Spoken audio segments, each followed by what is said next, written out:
Hi everyone, what's up? What's up, AB Squad? Here we go again and again. So today we are checking out another interesting one from Charlie Kirk. So this one has to do with a college student, calling out Donald Trump and saying Donald Trump is a liar, and this is where Charlie Kirk brought out the facts. Of course, let's go and see, or let me ask, did he really have any reason of saying Donald Trump is a liar? Let's go and check it out, and let's go and find out why he said Donald Trump is a liar. So guys, if you know you're ready to watch this video with me, do want to smash a like button, join the family, join every react by clicking on your subscribe button, of course on your notification bell, so you don't miss out whenever I upload a video. If you have recommendations, suggestions, always do well to leave them right there in the comment section. All right, Epic Squad, I don't want to waste your time, but let's check this out. All right, who we got? How you doing, Charlie? Yeah, there we go. Yes, I love it. You guys hear me? Yes. Okay. All right. Yes. So obviously you watch. Can you give it to her? Yeah. Those two, yeah. Great. Those two right there. So a lot of the stuff you talk about, I don't disagree with, but some of the stuff I just don't. Can you tilt it up, please? Yeah. That's what I want to do. Okay. I also don't agree with, but for the political debate, so the majority of what Trump was, the statements he was saying, were majority lies compared to Harris. And the reason, I researched it. in allpolifact.com. Yeah. So what do you think? Why do you think that people should vote for Trump if the majority of stuff that comes out of his mouth is lies? Well, again, let's just take one for example. They were fact checking him with fake stuff last night, and so you can't trust PolitiFact. For example, they said nowhere in the country is late-term abortion legal. That's not true. In 9 states, late-term abortion is legal, right? And so they weren't even fact checking it correctly. And so Donald Trump might not be as precise on the facts as you and I would like. For example, he said the governor of West Virginia said you could deliver a baby, make the baby comfortable, and feed the baby. They call that a lie. He's the governor of Virginia. Okay, West Virginia, Virginia. Is that a lie or is that just memory recall? I think it's just depending on how he says it. It comes off and sometimes it comes off the way it's just way radical, too far out. But let's focus less on the rhetoric. When he was president, was he radical? Well, for example, "Make America Great Again," that was a term that he took off from Adolf Hitler. Well, Hitler said "Make That was America a Great slogan. Again." No, he said "Make Germany Great Again." Okay, so Hitler also had a dog. So does everyone have a dog? He got that. Hitler was a vegetarian. So are all vegetarians Nazis? It's a logical fallacy, right? I got you. I see what you're saying. Just to say that just because Hitler did it, therefore, no one can do those things. Hitler loved classical music, for example. But so what is Make America Great Again? Why are so many of your fellow friends wearing this? Here's why. And it's a good question because you're coming out of this in good faith. It's because the people wearing these MAGA hats in this audience that are sitting through this, they know that they're about to enter into a country when they graduate that is far worse off than what their parents had. And that is deeply unjust. And how do you know that? From every possible metric, from home ownership to income levels to crime to depression to suicide, anxiety, alcohol addiction, drug addiction, every objective measurement that this generation is facing is worse off than their parents. This generation is more likely to kill themselves, more likely to get addicted to hard drugs, more likely to check out of society. Every possible metric that you look at, from misery index, from earning money, from disposable income, from money in the bank. Let me ask you this. Then, did you truly think, deep in the bottom of your heart, that Trump handled the COVID situation very well? I think honestly there were too many restrictions. That is a very, very sensitive question. I think no one ever thought of that. Or is this just me? Okay, I would love to say, is Charlie really sure, or is he trying to make us understand or feel that once Trump gets into seat, that a lot of things will change in terms of crime, economy, income? From what he mentioned, I really want to understand, because he's actually making it look like Kamala Harris can't make a positive change if she becomes the president. So at this point, I really want to know your own thought, guys. What do you really have to say? Because this is a very, very big race. Yes, it's a very, very big race, because from what this kid just said, or from the question he just asked, could Donald Trump, or if he was the one in that position during the COVID-19, would he be able to handle it very well?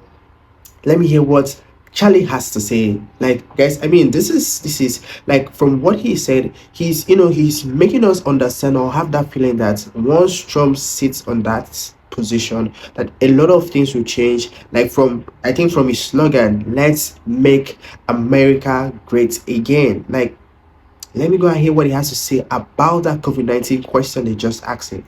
My issue with Trump is that we never should have locked down the country. We never should have made the vaccine. Instead, we should have trusted people with the Agency for Early Interventions and never should have locked down schools. So I come after it from the other side. I mean, he didn't care about the CDC, and the growth was just was it how many millions? Millions Well, of people? more people died of COVID under Biden than Trump. However, so the CDC should earn our trust.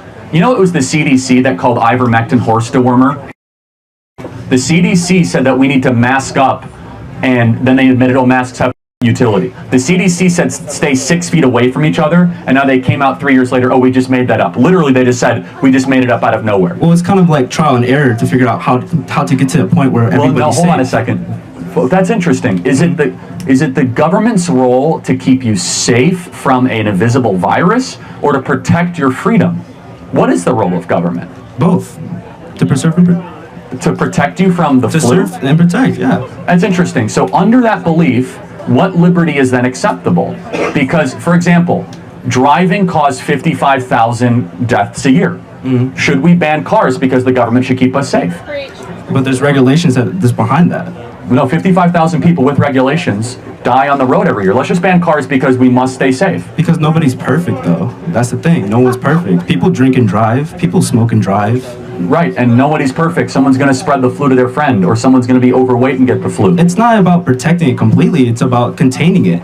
Well, but so that is a very typical and dangerous central planning desire that we can contain an epidemiological disaster. Instead, the countries that did the best with COVID, like Sweden, had no lockdowns, had early interventions, and they had herd immunity. What we did was the worst thing. We shut down schools, and the CDC told us to shut down schools. We never should have. You guys probably missed your prom, homecoming, and you saw friends kill themselves because of these lockdowns. One of the greatest mistakes in American history.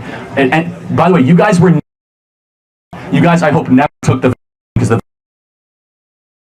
and our government lied to us and committed human rights violations. I'm pretty sure Trump lied and pushed it off like it wasn't a big deal of COVID. Well, no. In fact, it's the opposite. He was the one that was pushing for 15 days to slow the spread, and he was the CDC allowed this. So you would have liked a stronger response to COVID. Explain that. Would you have liked, for example, in the state of New York, where you weren't allowed to leave your house? If it's protecting me and protecting other people, yeah, I would. So that we have a worldview difference. The government has no right to tell me that I can't leave my home. I see what you're saying on that point. That point I say it. Like the rights, yes. But Yeah. it's just for safety. It's precaution. Do you think the government ever might lie to you? Well, the government always lies to us. How do we know what's right then? It's like you said, it's Bingo. brainwash. You must use wisdom and prudence, and you must become a sovereign, informed citizen, and not trusting of the Anthony Fauci's of the world. Be able to come to your own conclusions using reason. Let me ask you this. Are you based off facts or opinions? Of course, facts. But more importantly than facts, wisdom. What is the difference? And I'm not putting you on the spot. This is important. What is the difference between wisdom and knowledge? So wisdom, knowledge is knowing, and wisdom is experience. Maybe. So Again, it's not a pop quiz. Yeah. Simple, period. Like, I love the way he's actually responding to Charlie, and also I love the way Charlie is also answering his questions. Like, this is very, very good. This is a very lovely one. But it's very important. This is why colleges are such a problem right now. They're lacking of wisdom. Wisdom is the understanding of things that never change. Yeah. How do you get? It's okay. Yeah. Wisdom is you get from great books, experience, or being around very wise people. That's why older people then have wisdom. So wisdom is what you use when a crisis unfolds. You don't use a bunch of facts you learned. Oh, well, the CDC says it's Instead, we must ask the deeper questions. Who should be protected first and foremost? We failed during COVID. During COVID, we said old people need to be protected.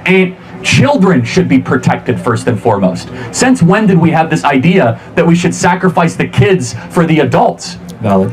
Right? That's what we did. Secondly, we use wisdom to ask the question of what is the balance between liberty and safety? Should we close every business just to prevent the disease from being spread? Anthony Fauci said, quote, if just one life is spared, then it is all worth it. You know that's rubbish. It's insane. You cannot have a free society and not also have a lot of negative, unfortunate, and tragic events. You even admitted that earlier. But wisdom is how we determine that, we navigate those. And our leaders are lacking of wisdom. Why are they lacking wisdom, everybody? Because wisdom begins with the fear of the Lord. As America becomes less religious, we become less wise. I got you. That's good. All right, thank you, Charlie. Thank you, appreciate it. God bless you. Can I get a selfie with you? Yes, of course. Disagreements are welcome. I mean, he did a very, very lovely job. He delivered so well, and he actually put him in his place. I mean, that was lovely. That was great from Charlie. King Charlie, thank you so much for that wonderful video. And also, I would love to say the kid also had like, he did so well. He had some points, you know. He actually threw out some questions that, you know, I mean, it was very, very vital and then important to ask. I mean, that was a very lovely one. So guys, at this point, let me know your own thoughts in the comment section. Tell me what you think about that video in the comment section. If you really enjoyed that video as much as I did, do well to hit on your like button. Of course, join the family, join this awesome and amazing family by clicking on your subscribe button. Of course, don't miss out by on your notification bell so you don't miss any of my videos, any of my uploads, like name it, any interesting videos on this channel. And don't forget to drop your suggestions, recommendations, what have you, anything you would love me to do or you want to see on this channel. Feel free to drop it right there in the comment section. So guys, I would love to see you back on this channel. So until then, stay safe, don't touch that dial. See you in my next video. Bye guys.